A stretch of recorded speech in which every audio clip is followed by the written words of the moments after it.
Welcome to the weekly review for the Freedom Fantasy League. We're through with week 2 and not much you can do when your studs don't come to play. Just ignore the rude recap. I mean, who really gives a crap? Just move on to the next day. All right, bro. Let's move on to this week's scores. Let's see what the scores happened last week. Blitz skinned Oh My Gato 164.03 to 141.75. This match really showed that fantasy football is either a game of luck or just bad decisions. As is Oh My Gato's awful decision to start Justin Fields over Bo Nix cost him the match. Perhaps the AI generated that draft day, perhaps the AI that generated the draft day scorecard for Oh My Gato was actually more forecaster than fool. That's creepy. Yep. Yep. In a match that was almost the match of the week, Form Blazing Sword roasted Shake and Bake 187.85 to 184.20. The 3.65 points almost being the smallest margin of victory. Almost. There is no shame in this matchup at all, with both teams exceeding their projected points. And it really came down to a player that was on no one's team, not on anyone's roster. That person was Geno Smith. That's right. In the Monday night game, Shake and Bake was down by a little over 20 points. And his kicker, Daniel Carlson, was kicking like a king and scored 18.55 points. Oh, Scared the crap out of me. Yeah, imagine. Yeah, it was scary. However, in the waning minutes of the game, with the Raiders being in the red zone and down by 11 points, either a touchdown or a field goal would suffice on a third down. And on third down, Geno Smith threw an interception, simultaneously ending both Shake and Bake and the Raiders' chance at the comeback win, which I was very happy to see. Yeah. That's tight. That's tight. I was so scared to that moment. Yeah. You can see why this was almost the match of the week. It was close. It was my match of the week. It was scary all the way to that moment. Yeah. Cheez-It canceled Opera's Orchestra 196.35 to 160.42. Cruising to an easy win. Every single one of her players scored in double digits. That's a nice day. With 5 of them easily exceeding their projected points. Yeah, you couldn't wish for more than that. The curtains closed early on Opera's Orchestra as he was the victim of the biggest fear that every fantasy football player has. That is having your player knocked out of the game without scoring 1 point. Nothing. Zilcho. Scratcho. Hate it. Yeah. Worst thing ever. So the best thing ever, every one of your players scoring double digits over projected points. Worst thing ever, player knocked out, 0 points. Oof, yeah. As Jaden Reed went to the locker room, so did Opera's Orchestra's chance for an encore. Gone. All right, that's it with the update. This will lead us to the match of the week. All right, match of the week. So the skies dropped and the thunder roared as the 2 highest scoring team of the week clashed in this incredible match of the week. In one corner, Snake Eyes, the team that ruled the league last year and was only knocked out of the playoffs due to Davante Adams scoring over 80 points. And in the other, the defending 2024 champion, the Doc. Yeah, the punches came early and often as Snake Eyes not only had James Cook pour in 44.5 points, but his defense and his kicker combined for over 58 points. And his defense is the Dallas Cowboys. I mean, weren't they supposed to suck? Well, Yeah, in real life they sure do, but apparently not in fantasy football. Holy mackerel. Yeah, so after tasting his own blood, the Doc and Puka Nacua responded with an amazing 40.1 points. Jonathan Taylor responded with 45.5 points of his own. And Dak Prescott, he poured in 48.75 points. However, as these two Titans clashed, not all the punches were landing. As normal heavy hitter, Josh Allen only scored 25.3 points for Snake Eyes, and the Doc's kicker, Chase McLaughlin, only providing 2 points, leaving the Doc's hopes in the arms of an angel. Yeah, it all came down to the last game on the slate, the late Monday night game when the Los Angeles Chargers took on the Las Vegas Raiders. The score was the Doc 195.65, Snake Eyes 191.95. Only 3.7 points separated them. The responsibility to hold the lead for the defending champ was on little Lad McConkey's shoulders, and all of Snake Eyes' hopes were held by Jakobi Meyers, with the last 60 minutes of football set to decide who will hand who the first loss of 2025. As the boom of the pigskin rippled through the air for the final time in week 2, anticipations were high for both teams. The Chargers got the ball first, giving the Doc the first chance to extend his lead, but disappointment mounted as it was Justin Herbert's safety blanket Keenan Allen and the pan-handed Quentin Johnston leading the scoring for the Chargers receivers. The little lad just wasn't big enough to take on the defensive attention from the Raiders. As the lead for the Chargers grew, the odds of Snake Eyes coming out victorious started to rise as the Raiders quickly realized that it was through the air that would bring them any chance of victory, since the rookie Ashton Jeanty was looking every bit of the part. To Snake Eyes' frustration, the rumors of Brock Bowers being unable to perform were greatly exaggerated, and he was the one leading the receiving for the woe-begotten Raiders. However, as the Chargers keyed in on this and adjusted, the lanes started opening for Snake Eyes' hero, Jakobi Meyers, and the points started coming in bunches. A long grab for a first down here, a long grab to put them in scoring position there. And by the fourth quarter, to the Doc's horror, the 3.7 lead didn't grow for the Doc, but actually dwindled. As the Doc's concerns surely turned to panic, the Raiders were within the red zone and taking shots into the end zone with less than 5 minutes left to play. First, second, third, down. All those downs went by quickly as pass after pass fell to the ground. Then the Raiders tried to get the evasive new set of downs, and with their last try, they weren't able to achieve their goal. As the uncatchable pass hit the turf and the ball was handed over to the Chargers, it looked like all that was left was the storybook ending. But everybody knows the NFL ain't no movie. As the Chargers took the first snap to start their victory drive, disaster struck as their own rookie running back saw the oncoming defense and fumbled the handoff, giving the ball back to the Raiders. Yes, there was hope. It seems that luck was a lady tonight, and she fancied the colors of black and silver. The renewed Raiders came back on the field, and after a catch by Jakobi Meyers, were in the red zone again. This time, the hands of Meyers made the match score 206.45 to 206.25 in favor of the Doc. All Snake Eyes needed was just one more catch from Meyers, and victory was secured.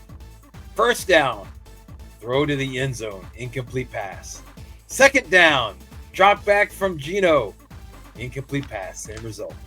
Third down, different pass, same result.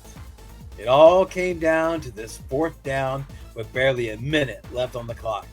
This is the same down that decided the match between Form Blazing Sword and Shake and Bake.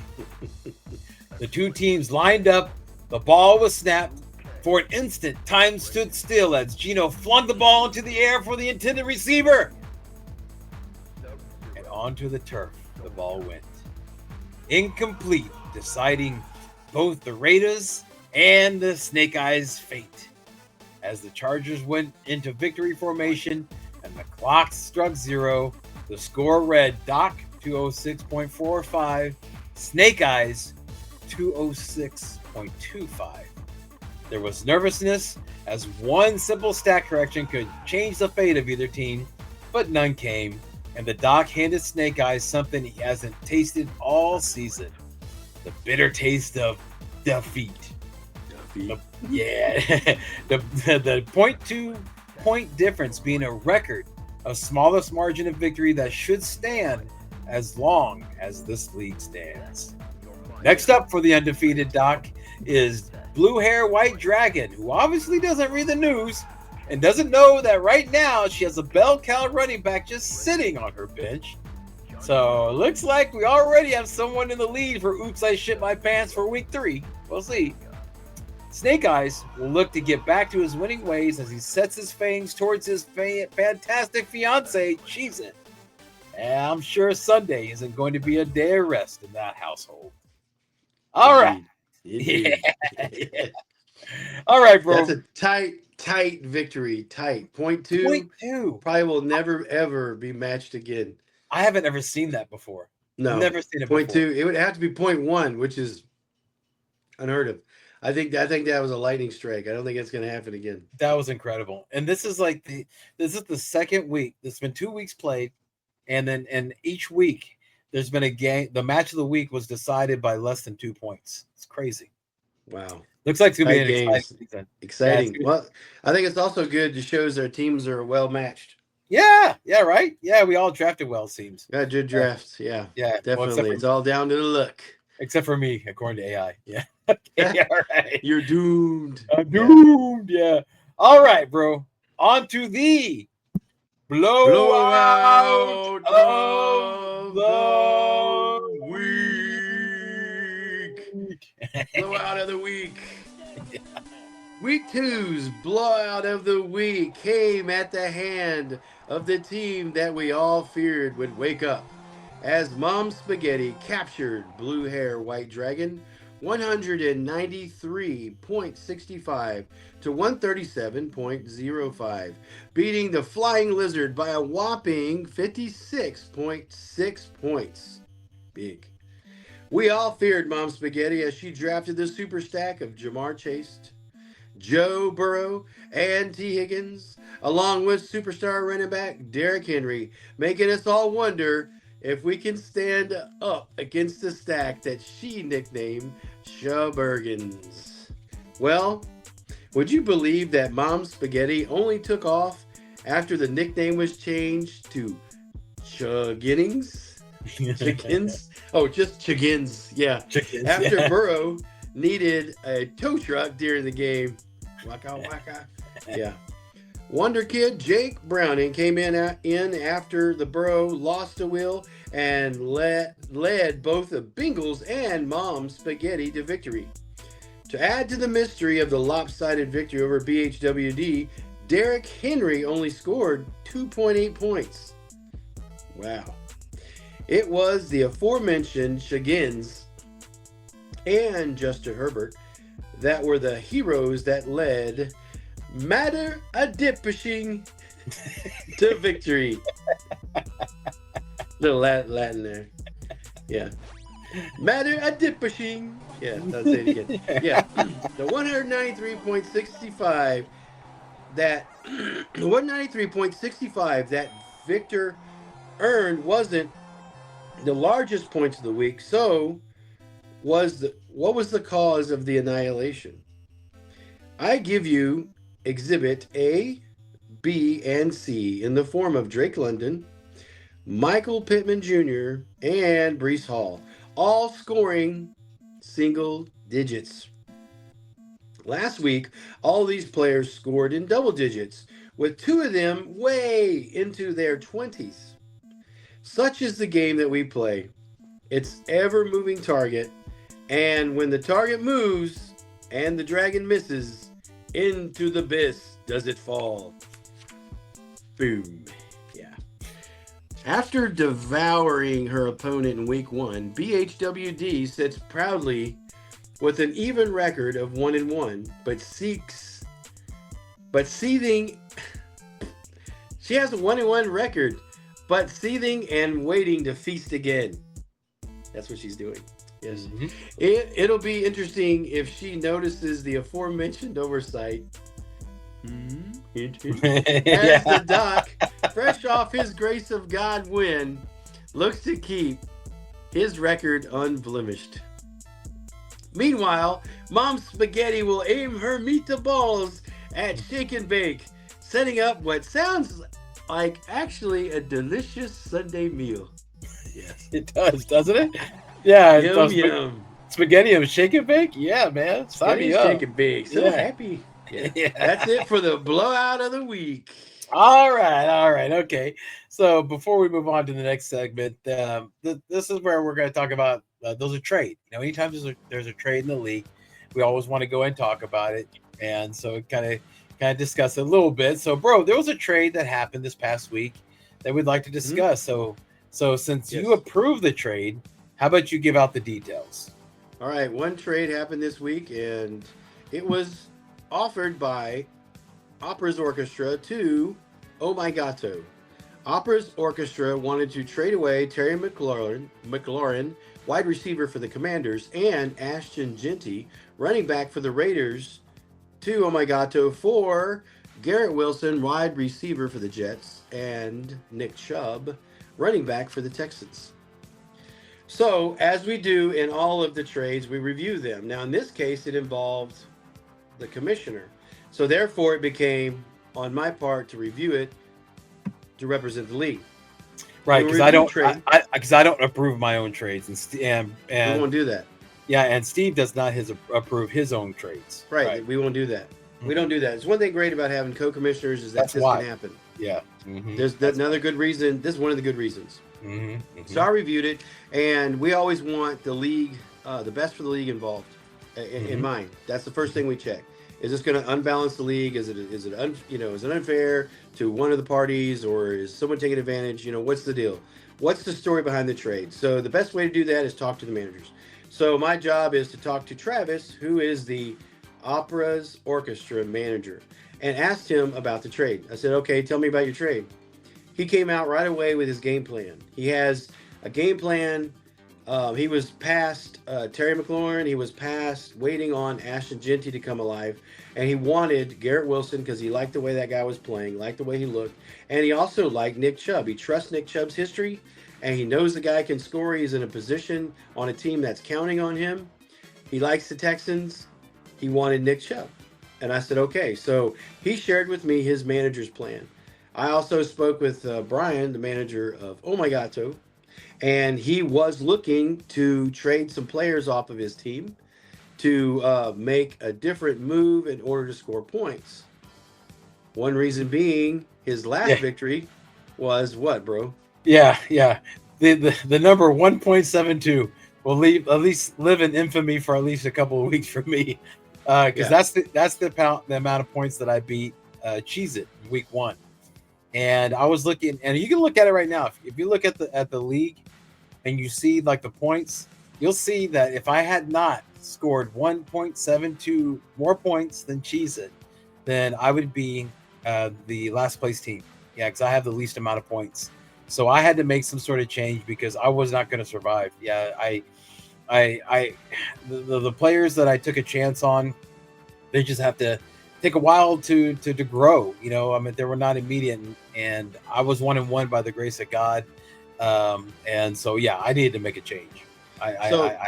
Change to be made by one of the managers, by both managers. I looked at that. I looked at the reasonings. It wasn't a team like what we look for is we don't want the trade to have no reason, or just, I was just asking what he wanted. He gave me that, or I just tried to get rid of my players because I don't want to play anymore. That's not the case. The case was 2 manager plans. That was confirmed, so I approved the trade. Because we'll never, just because we don't get or agree with another manager's forward plan for their team, we're not going to get in the way of that. If that's something you want to do, we're going to let you do it. And in this case, that's what we did. And in this case, Travis might be onto something because Nick Chubb scored higher than Ashton Jeanty did, so he's already winning this trade. And Wilson's ceiling is higher than McLaurin. Yeah, already. so far this season. Already Yes. as shown. So if you look at the game logs and not the game hype, the facts show. And so this case was an even trade. We approved it. Hopefully both teams can benefit from it. Yeah. Not to mention, I mean, you're already going in a little skeptical because I play you this week, so you're like, Oh, okay. Well, yeah. So yeah, I play Brian this week. So like, if you think about it, like I don't want to improve anything that's going to improve his no, team, but no, that's not the job. The job no, is no. to roll with what's going on and to Hmm. make sure it's fair, Hmm. regardless of how it affects your team. Hmm. In the way of competition, I worry how it affects the league and my team in the way of fairness or lopsidedness. And in Hmm. this case, if you look at the game logs, if you look at the game history, everything is there to support what both managers wanted to do. Hmm. And so that trade took effect already. I think they'll get to play him for the first time this week. Yeah. We'll see, and I get to roll out McLaurin with Marcus Mariota throwing him the ball. How about that? How Yeah. about that? That's like getting your favorite cake with the wrong icing. What the heck? Yeah. Oh man, just but anyway. Yeah. All right, okay, let's move on. So, yeah, this is where we normally have our debate. If you remember, we started that one segment called Master Debate. However, because we're recording this so late, we don't have time to vote.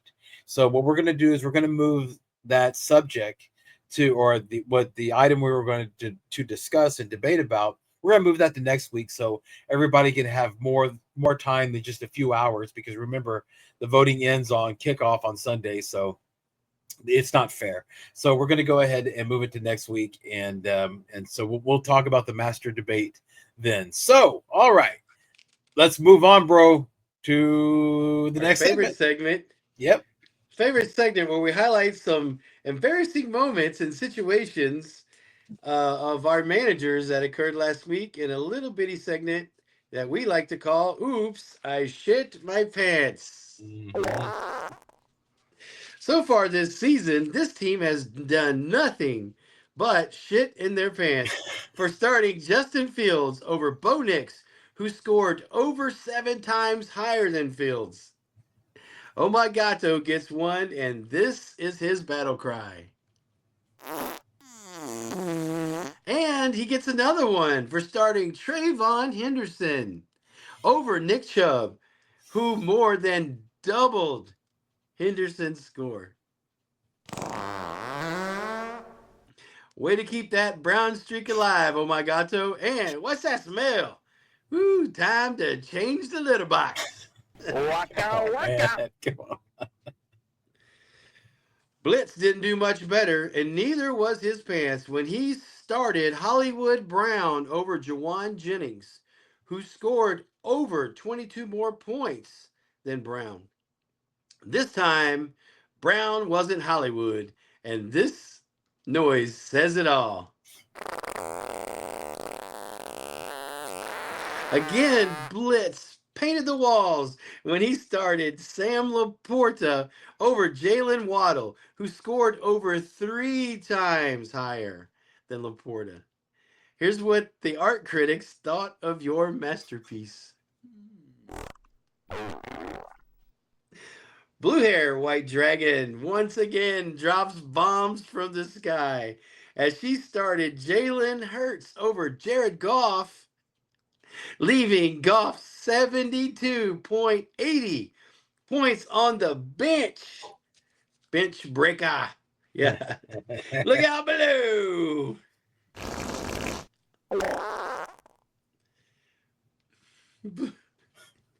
The reign of turds continues as BHWD started Drake London over Devontae Adams, who scored 4 times higher than London.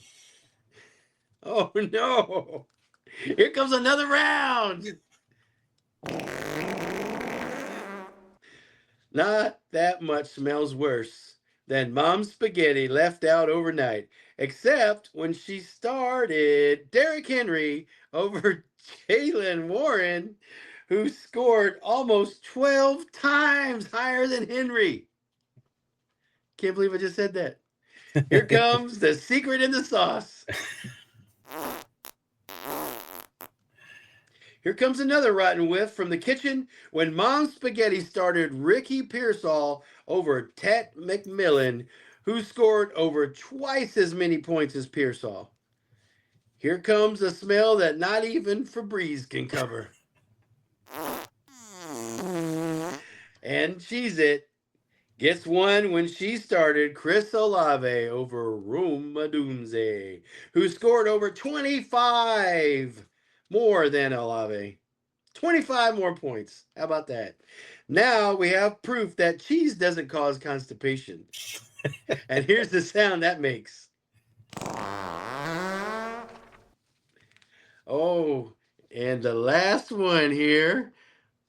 Opera's Orchestra, said it right. Hit the brown note when he started Devonta Smith over Quentin Johnson, who scored well over double the amount of points as Smith. This is what happened to everyone that heard you play.